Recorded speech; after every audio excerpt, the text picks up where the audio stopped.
in a cruel, almost laughable twist of fate, at only 14 years old, I'm forced to spend my nights satisfying the physical urges of the man they call my husband. From the early hours of the morning, my role shifts to being a mother to his 1-month-old motherless baby. Her name is Isabella Thorne, or Bella for short, until the moment I arrived at this house yesterday.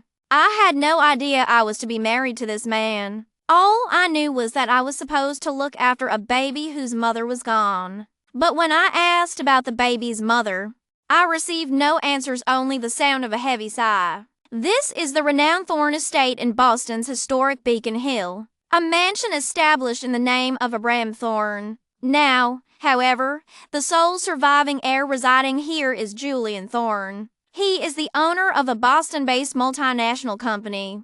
Julian had been searching for a trustworthy nanny to care for his only daughter, Bella, one day as he was sitting on the sofa lulling his daughter to sleep. The house servant, George, informed him that he had found a girl, though she was very young. Julian was hesitant at first, but after looking at his daughter's innocent face, he agreed. That afternoon, after finishing my chores, I was leaving my room when I saw my uncle talking to two men on the dining room sofa.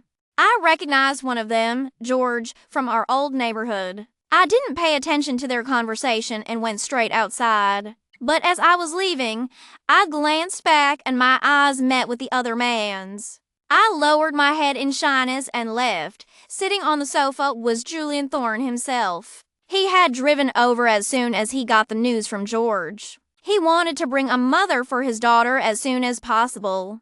That's why he was speaking with my uncle, Mr. Nathan Hayes.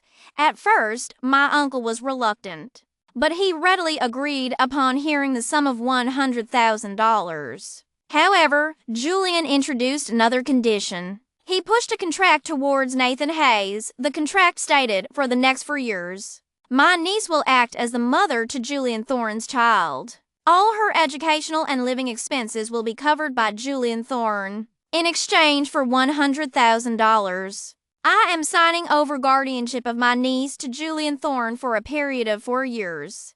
If I wish to have my niece back before the 4 years are over, I will have to pay $500,000, blinded by the allure of money. Nathan Hayes agreed. Julian immediately transferred the $100,000.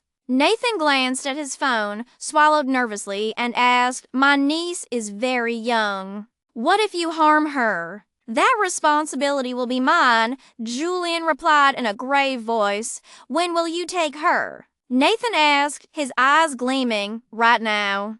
"Please allow me a moment to speak with her." "Of course, please sit down." "Shall I bring you some tea and snacks?" said Nathan Hayes' wife. Maria. "No, just do as I've asked," Julian replied in an annoyed tone. As soon as my uncle pointed towards the room in the right corner, Julian went straight there.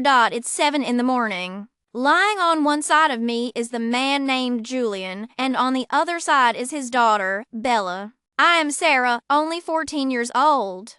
After losing my parents at a young age, I was raised in my uncle's house. My days were spent in relentless toil, often going hungry. Some nights, I endured my aunt's rage instead of meals. School was a luxury I could barely afford. I was only allowed to go when my chores were done.